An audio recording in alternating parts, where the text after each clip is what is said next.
Bonjour à tous et bienvenue sur la chaîne Le Coin des Joueurs. Avec Lucas, on est des fans de jeux de société et donc on a créé un bonus spécial pour vous, à savoir comment éviter de lire les règles d'un jeu de société parce qu'on sait que c'est le problème le plus énervant et donc on a créé spécialement un bonus pour vous. Donc vous pouvez cliquer en dessous de cette vidéo pour aller découvrir le bonus.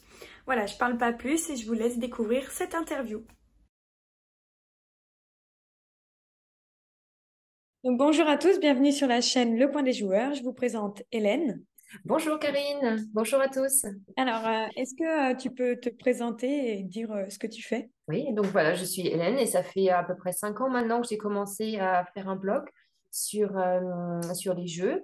Ça s'appelle La Chasse aux jeux et je présente des jeux, mais aussi, moi ce que j'adore, c'est les énigmes et les chasses au trésor. Donc je me suis aussi lancée dans préparer des énigmes pour que des mamans qui sont stressées et qui veulent quand même faire des chasses au trésor pour leurs enfants trouvent des idées et puissent préparer des énigmes pour des anniversaires ou des occasions comme ça. Est-ce que tu peux expliquer un peu ton parcours, les études que tu as faites et comment tu as fait pour en arriver là où tu en es? Alors moi, je suis originaire assistante sociale et après la fin de mes études, je suis partie voyager. En fait, j'ai voyagé pendant 8 ans. J'ai rencontré mon compagnon en voyage et on a décidé de s'installer en Allemagne. Donc maintenant, ça fait 11 ans que je suis installée en Allemagne. Enfin, je suis arrivée en Allemagne, je parlais pas du tout allemand. Donc je me suis dit, il faut aussi que je trouve un travail où je puisse communiquer en français. Donc le blogging, c'était pour moi une solution de pouvoir travailler et avoir des rémunérations et rester dans la communauté française et francophone. Et du coup, tu as fait des études de assistante sociale. Ouais. Et c'est quand tu es arrivée en Allemagne que tu as commencé à créer ton blog. C'est ça. En fait, mon diplôme n'a pas été reconnu tout de suite en Allemagne. Ça a duré à peu près 10 ans, la reconnaissance. Voilà. Et du coup, c'est pour ça que je me suis dit, il faut que je fasse quelque chose entre les deux. Donc, j'ai aussi appris l'allemand, j'ai fait des cours d'allemand. Et maintenant, je travaille dans un foyer pour bébés, en fait, des enfants qui sont placés, comment ça s'appelle en français, l'ASE. Donc, je travaille donc avec des tout petits bébés. Donc, les chasses au trésor, ça marche pas trop bien pour les tout petits, mais c'est un travail qui me plaît puisque je n'ai pas trop besoin de parler allemand. Oui, et du coup, donc tu accumules les deux, tu gardes et les enfants et à côté tu fais le blog, c'est ça? Exactement. Alors, comme je travaille la nuit, je travaille les week-ends et j'ai quand même du temps pendant la semaine. Pendant moi, mes enfants, j'ai aussi deux enfants de 8 et 11 ans. Et du coup, quand eux, ils sont à l'école, moi, j'ai un petit peu du temps pour faire mon blog pendant la journée.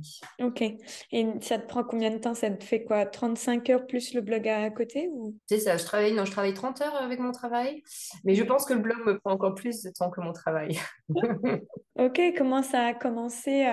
Ça a mis du temps à que tu gagnes un peu d'argent avec le blog ou c'est arrivé rapidement? Ah bah, j'en suis toujours quand même mes débuts parce que en fait j'adore créer des énigmes sur le papier, ça marche très bien, mais dès qu'il faut tout informatiser et que ça soit en ligne, ça prend beaucoup plus de temps parce que la technique je suis encore pas trop avancée niveau technique. J'avance pas à pas, mais ça prend du temps. Et non, moi mon bonus c'est aider les gens à trouver des idées pour les chasses au trésor en fait, comment cacher des énigmes dans la maison D'accord. avec des objets. Et du coup, tu publies régulièrement des articles ou des vidéos? Ben, les vidéos, je suis pas trop à l'aise avec, donc j'en ai deux ou trois, mais c'est pas trop ça encore. Non, j'essaye de publier un article par semaine. J'envoie une newsletter par semaine. J'essaye aussi de faire des chasses au trésor à côté aussi avec les enfants. Donc, ouais, j'essaye d'être régulière, mais c'est pas toujours évident. Tu testes les chasses au trésor que tu crées pour tes enfants? Oui, mais alors du coup, mes enfants, ils sont très très bons au niveau chasse au trésor. Et du coup, ça marche plus trop bien parce que je me dis, ah, mon fils, il a 8 ans, il fait ça trop trop bien, la chasse au trésor. Mais vu qu'il a beaucoup, avec moi, il a essayé beaucoup de chasse au trésor, il connaît déjà plein des énigmes, comment que ça marche. Du coup, son niveau pour répondre résoudre aux énigmes, il est un petit peu plus haut qu'un enfant normal. Enfin, puisqu'il les a déjà vus en fait. Hein. Il a déjà eu, même quand il est invité à un anniversaire, il dit, oh maman, on a fait une chasse au trésor chez les copains, c'était trop facile. On pourrait le mettre dans un escape game et il arriverait facilement aussi à résoudre alors. Je sais pas, parce que en fait, dans un escape game, un vrai escape game, tu as beaucoup plus de fouilles aussi. Parce que moi, quand je fais des énigmes, ça va être plutôt à résoudre. C'est sur du papier, il faut trouver un abécédaire et trouver à quoi ressemblent les symboles ou quelque chose comme ça. Mais quand tu es dans un vrai escape game, il y a plus la fouille. Et ouais, ce serait marrant. Mais vu le prix des escape games aujourd'hui, c'est Mm. 20 € par personne. Tu vas pas tout seul. Mm. Moi, j'aimerais bien aussi par moi-même faire plus souvent des escape games, mais c'est un petit budget, quoi, hein. Alors, pourquoi le nom La chasse au jeu? Parce que je cherche toujours des nouveaux jeux et des nouvelles idées. Donc, je suis toujours en chasse permanente de trouver ouais, des nouveaux jeux. Je me renseigne toujours et donc, dès que je trouve en fait des jeux super sympas, j'essaye aussi d'en faire un article pour pouvoir aider les gens quand ils cherchent des jeux par rapport à des catégories, soit jouer en famille, soit jouer avec des amis, soit pour les enfants. Je suis toujours à l'affût de nouveautés. Même Ok. si je suis quand même quelqu'un de très régulière par rapport à mes jeux et que je joue quand même très très souvent au même jeu. Comment ça t'est arrivé cette idée de blog de vouloir faire sur la chasse au jeu? Bah, en fait, depuis que j'ai des enfants, même non, non, c'est même avant d'avoir des enfants, je faisais déjà des chasses au trésor. Je fabriquais déjà, j'adore fabriquer des énigmes et je pense que c'est presque moi qui prends plus de plaisir à fabriquer les chasses au trésor que les enfants ou les adultes à les résoudre. Quand tu étais petite, tu aimais déjà jouer, que ce soit à des jeux de société ou à des chasses au trésor, tu avais déjà cette envie? Ouais, et, ma mère et ma sœur, ils adorent faire des jeux de société. Donc, moi, j'ai baigné dans les jeux de société dès le plus jeune âge. Bon, c'était plutôt le Monopoly.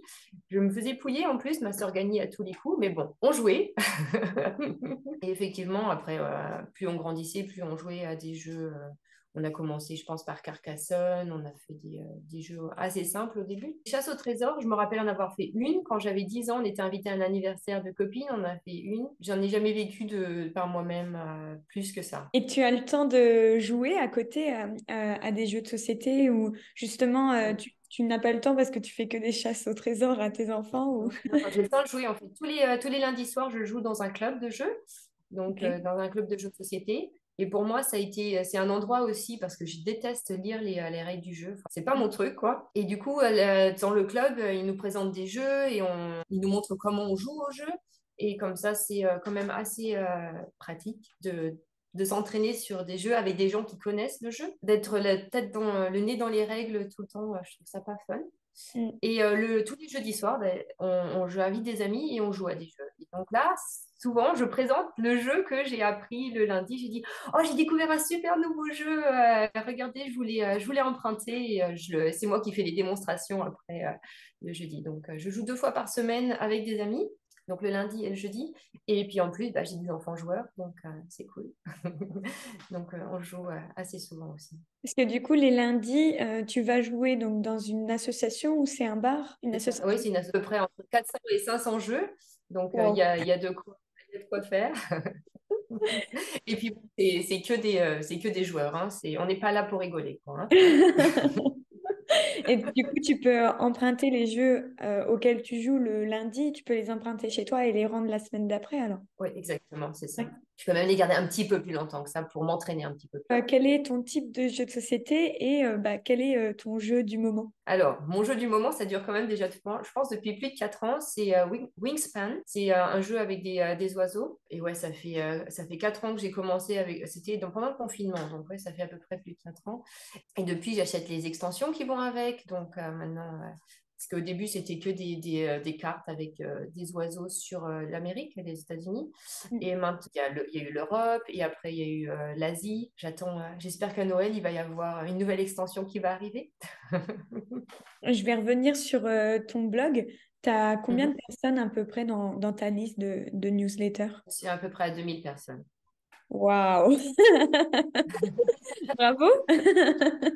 Ouais, mais ça fait 5 ans que j'ai commencé, hein, donc Oui, c'est oui, pour ça oui. aussi. Bah, est-ce que c'est quand même arrivé vite que les personnes s'abonnent à ta liste ou ça a quand même pris du temps? Bah, en fait, ça prend du temps. Tu vois que quand tu fais pas, en fait, que tu mets pas des nouveaux articles, il y a moins de personnes qui arrivent. Il faut Ok. vraiment rester constant et pouvoir et publier chaque semaine pour avoir une bonne liste. Et du coup, tu as beaucoup de retours, enfin, ils te répondent régulièrement ce que J'ai tu fais. quelques retours, ouais. J'ai aussi une liste de personnes qui testent. J'ai des testeurs pour mes chasses au trésor. Donc, je peux les tester avant de pouvoir les mettre dans ma boutique. Et du coup, j'avais vu dans ta boutique, donc tu vends quelques objets ou alors c'est les idées que tu proposes. Ouais, en fait, c'est des énigmes parce que moi, c'est souvent comme ça que je me retrouve. Je veux faire une chasse au trésor pour mes enfants, j'ai quelques idées, mais il me manque encore des énigmes. Et donc, j'ai laissé la possibilité aux gens de préparer en fait les énigmes qu'ils veulent par rapport à leur maison ou par rapport à ce qu'ils ont. S'ils ont que trois cadenas, ils ont besoin d'acheter que trois énigmes. Et c'est pour ça que j'ai laissé, c'est un petit peu comme un menu au restaurant, tu achètes ce que tu veux. Des tapas, en plus, ça, des tapas, tu sais, comme en Espagne, là. Tu prends plein de petites énigmes et puis tu te construis ta chasse au trésor comme ça. Mais j'ai aussi quelques mini escape games qui sont aussi possibles de faire tout seul. Et puis là, j'ai sorti mon nouveau escape game qui dure pendant 1 heure. C'est à la recherche du trésor ensorcelé. Donc, Ouais. c'est un petit peu sur le thème de la magie. Et là, comme il va bientôt avoir Halloween, je trouve que ça tombe bien. Bravo. Et donc, tout ça, tu l'as mis en ligne et donc on peut l'acheter sur ton site. Exactement. Donc, je le mettrai en dessous de la vidéo, lachasseaujeu.fr.com. Non, on va faire, c'est très bien. Lachasseaujeu.fr, ok. Et est-ce que tu arrives un petit peu à en vivre ou pour l'instant c'est compliqué? Pour l'instant, pas du tout. Je vis juste de ma passion. Ça me fait vivre, ça me motive et je trouve enfin, j'adore faire ça, quoi. Mais effectivement, il n'y a pratiquement aucune rentrée d'argent pour l'instant. Mais c'est l'objectif quand même, hein. J'aimerais bien faire d'autres escape games avec d'autres thèmes, de les mettre en vente. Mais c'est toujours le côté technique avec moi, ça prend plus de temps parce que ça me ralentit. Vu que tu es quand même une fan de jeux, est-ce que tu as déjà participé à des festivals de jeux ou pas du tout? Non. Bah, en fait, j'ai déjà fait on fait des compétitions dans notre club de jeu, dans notre association, mais ça s'est arrêté là. Moi, je Ok. joue vraiment parce que j'aime jouer et que j'aime rencontrer les gens et ouais, j'aime rencontrer les gens autour d'un jeu plutôt qu'autour d'un verre, même si on peut combiner les deux. Mais ouais, non, la compétition, moi, je suis là plus pour apprendre et m'amuser que pour faire de la compétition. Oui, parce que l'Allemagne, c'est quand même le pays, où je pense, où il y a eu tous les premiers jeux de société. Donc, pour eux, c'est vraiment dans leur culture de se réunir et de jouer. Je trouve que ouais, les Allemands, ils jouent beaucoup plus que les Français. Bien que, bon, dans ma famille, on joue tous vraiment bien, mais effectivement, il y a toujours des nouveaux jeux qui sortent, toujours, toujours. Mais bon, il y a aussi plein de jeux en France qui sortent et que des fois, je me dis, ah, j'aimerais bien les avoir, hein. Ah, parce que tu peux pas les avoir en Allemagne, il n'y a pas forcément de lien. Je pourrais les avoir, mais mes joueurs sont allemands, donc je ne pourrais pas jouer avec. Et du coup, tu as les règles en allemand, tu as tout en allemand, en fait. Ouais, exactement. C'est pareil, là, mon jeu avec les oiseaux, je l'ai vu juste une fois en français et je me suis dit, oh là là, quel rêve. Parce que le mien, il est en allemand pour que je puisse jouer avec les joueurs en allemand. Je pense que la France rattrape peut-être l'Allemagne parce qu'il y a énormément de jeux de société et énormément de bars à jeux qui se développent en France. Ça pousse comme des champignons. Oui, ça fait plaisir à entendre. Ouais, ouais. Je reviens pas sur Autun, donc moi c'est une petite ville, hein, on est 13 000 habitants. Il y a quand même une ludothèque qui met à disposition plein de jeux de société et ça je suis sûre que il y en a déjà partout dans toutes les villes. Et dans les grosses villes maintenant je vois 2 à 3 bars de jeux de société, donc pour moi ça devient commun en fait. Je suis originaire d'Évreux en Normandie et c'est pareil, c'est pas une grosse ville et on a une médiathèque qui propose aussi une ludothèque à l'intérieur il y a aussi pas mal de jeux qui sont super bien.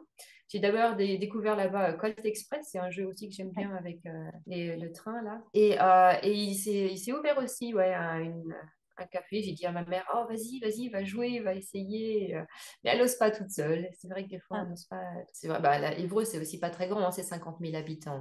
Faut y aller une première fois, après on va rencontrer du monde et on va voir qu'ils ont la même passion que nous, c'est-à-dire les jeux. Et forcément, le jeu, ça réunit plus vite et ce qui fait qu'on peut revenir plus régulièrement parce que c'est toujours la première étape le plus dur et après c'est bon. Il y a des ludothèques en Allemagne, enfin tu vas en ludothèque régulièrement? Oui, aussi, c'est pareil, c'est la bibliothèque en fait municipale qui offre tout un coin jeu. On a une ludothèque enfant et une ludothèque adulte. Effectivement, avec ces jeux-là, c'est vraiment, on est bien. On en a plusieurs. Moi, j'habite à Dresde en Allemagne, donc dans l'Allemagne de l'Est, et c'est 1 demi-million d'habitants, donc c'est une grande ville Ok. avec beaucoup de bibliothèques différentes, donc beaucoup de jeux aussi. Et ouais, il y a des jeux comme les Unlock que j'adore faire, par exemple, c'est Mm. des escape games. Et ça, on les a pas dans notre association parce qu'ils veulent des jeux qu'on puisse jouer tout le temps et régulièrement. Et du coup, ça, plus particulièrement ce que je recherche dans les bibliothèques, les jeux Unlock. Tu te dis que la bibliothèque, elle est vraiment à côté de la ludothèque. Enfin, je veux dire, c'est dedans. Dedans, c'est dedans.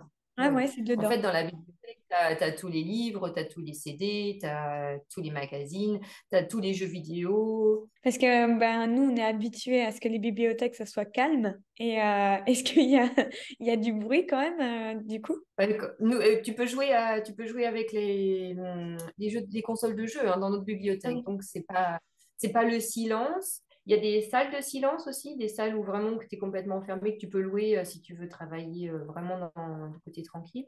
D'accord. Et puis, bon, bah, la ludothèque, elle est dans le côté jeune, donc tous les magazines des jeunes, tous les livres pour jeunes, les mangas et tout ça. Donc, effectivement, c'est pas le silence total comme on l'a connu il y a des années. Parce que là, tu vois, la bibliothèque qu'on a sur Autun, donc il n'y a que des bouquins, avec une partie bah, des CD, des DVD qu'on peut emprunter, etc. Mais bah, je trouvais qu'il manquait le côté jeu. Et maintenant, ils veulent faire un mercredi, tous les premiers mercredis du mois, un après-midi jeu de société. Donc je me suis dit, c'est bien, c'est une bonne initiative. Après, elle va chercher en fait les jeux à la ludothèque qui est pas à côté, hein. Elle va chercher les jeux et puis elle les ramène. Mmh. Nous, il y a notre association, ils organisent aussi des après-midi jeux dans la médiathèque. Hein. Comme ça, ils se font connaître aussi un petit peu de ça. Et notre association, elle fait aussi dans des fêtes de quartier. On a un stand pour que les gens jouent, dans les maisons de retraite aussi. Des fois, les maisons de retraite, elles demandent de faire une petite fête et du coup, on ramène nos jeux.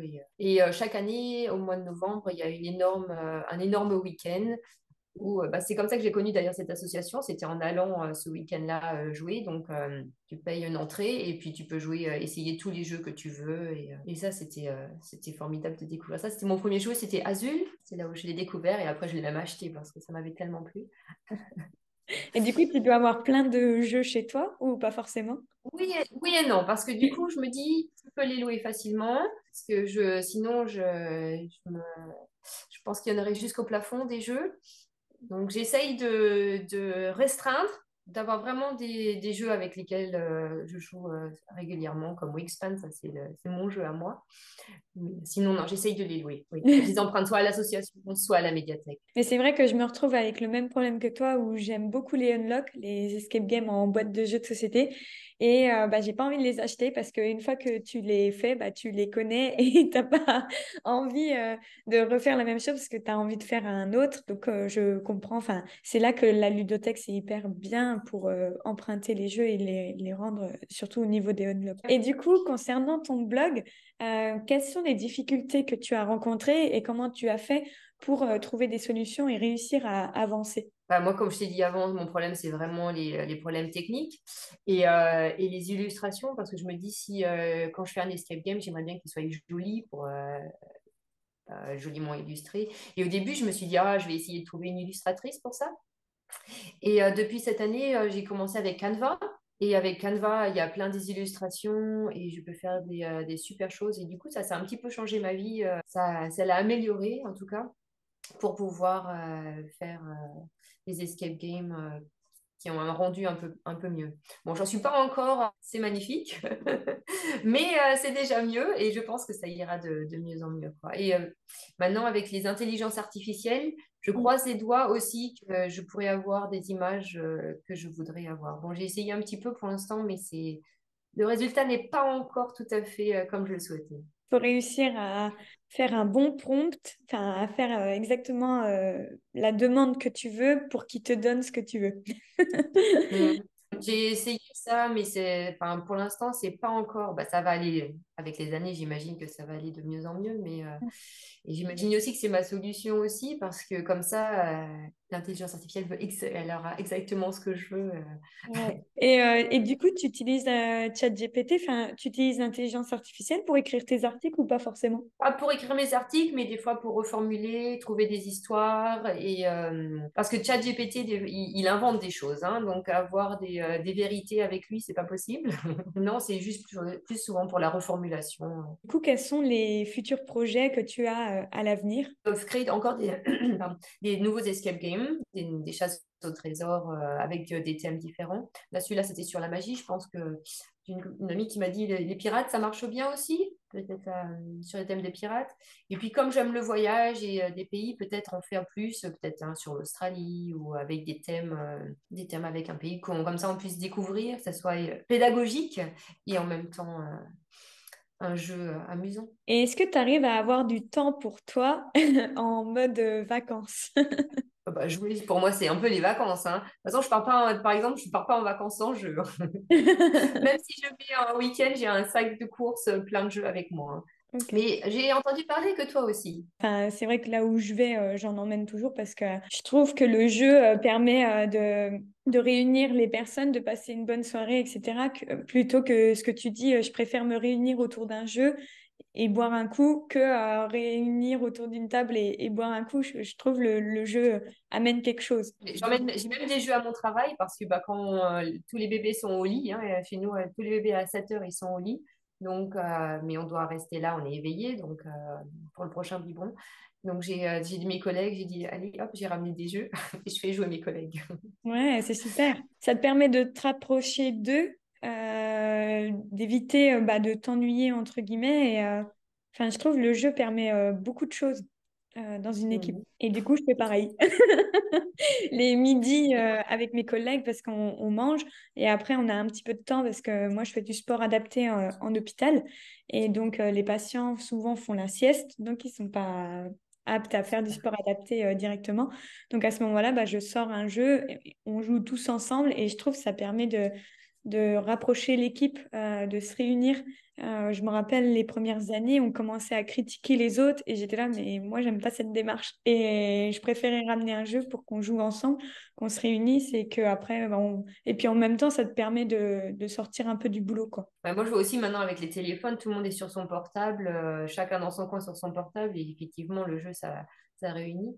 Et moi, j'adore les jeux coopératifs, donc effectivement, ça réunit encore plus parce qu'on a tous le même but ensemble de gagner. Et du coup, pour toi, quels sont les avantages en règle générale sur le jeu? Bah, de rencontrer des gens, déjà, c'est clair. Moi, ça m'a permis d'améliorer mon allemand parce qu'au début, j'allais à l'association, il a fallu que je comprenne les règles et que je parle avec les gens en allemand. Donc, ça m'a aussi fait faire un petit effort de langage pour moi. Et puis, bah, juste le côté, on s'amuse bien quand même, hein. Ouais, c'est vrai qu'on n'y pense pas, mais c'est vrai que le jeu peut permettre d'apprendre une langue indirectement. Bah, je me rappelle quand on avait 15 ans, on avait un correspondant allemand qui est venu chez nous et donc mon niveau d'allemand n'était pas meilleur, hein. On avait trois mots, hein, ça veut dire salami, douche et kartoffel, donc ça allait pas bien loin quand même dans nos discussions. Et on a joué au Uno et bah, le Uno c'est assez simple parce que tout le monde comprend les règles. Et on a beaucoup fait de Uno avec notre correspondant allemand. Ouais, ça permet de faire quelque chose avec quelqu'un quand bah, la barrière de la langue elle est là, quoi. Donc j'ai Mm. aussi des jeux qui puissent se réunir quand on a plusieurs langues autour de la table et que tout le monde ne parle pas la même langue. C'est vrai qu'on peut apprendre une langue facilement. Et du coup, tu parles maintenant allemand couramment? Ouais, je me débrouille bien en allemand. Puis avec le voyage, j'ai appris à parler anglais. Ça va. Donc j'ai trois langues qui peuvent me faire aider dans tout, à découvrir. Et puis bah, ça me permet aussi d'avoir appris l'anglais, d'aller sur des sites américains avec des gens qui ont déjà fait des escape games ou des énigmes. Parce que des fois, j'ai l'impression qu'ils sont un peu plus avancés que nous sur cette amazing. Enfin, ça m'ouvre de toute façon un champ plus grand, quoi, hein. Mm. Donc, je peux aller chercher sur des sites allemands, sur des sites français et des sites anglais pour avoir plus d'idées. Après, je t'invite vraiment, parce qu'il y en a beaucoup voilà, qui travaillent à la ludothèque ou autre et qui posent des vacances pour aller dans les festivals de jeux. Et notamment, je crois qu'il y en a un en Allemagne à Essen. Je sais pas si tu en as entendu Bien, parler. bien Ouais. sûr, bien sûr. Moi, je pense que ça serait un de mes objectifs l'année prochaine d'aller à Essen parce qu'en fait, c'est là où tu as tout, en fait, c'est international. Tu as tous les pays de différentes nationalités qui proposent leurs jeux. Tu as autant des Chinois, des Japonais, que des Allemands, que des Français, que des Canadiens, que bah, tous ceux qui proposent des jeux et ça te montre une ouverture au niveau des jeux que tu n'aurais pas forcément pensé, mais en allant là-bas, tu es complètement dedans, quoi. J'ai un de mes collègues là, de l'association qui y va chaque année et en plus, il nous ramène des super nouveaux jeux. Donc, et il nous les explique. Donc, comme ça. Mais effectivement, ouais, j'en ai entendu parler, bien sûr, parce que dans mon club, il y en a beaucoup qui font de la compétition, hein. Ok. Moi, je fais de l'entraînement avec. Je m'arrête là.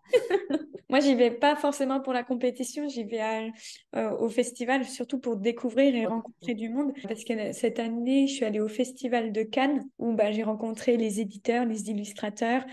Tu vois les galères par lesquelles ils sont passés pour réussir à créer leur jeu, le prototype, Mm. comment ils ont réussi à l'amener jusqu'au bout. Surtout au festival de Cannes, donc c'est là où tu as les As d'or, entre guillemets, donc les jeux nominés à l'année. Et bah, c'est un moment unique où tu vois les gens monter sur scène et qu'on les félicite pour la création de leur jeu, quoi. Enfin, voilà.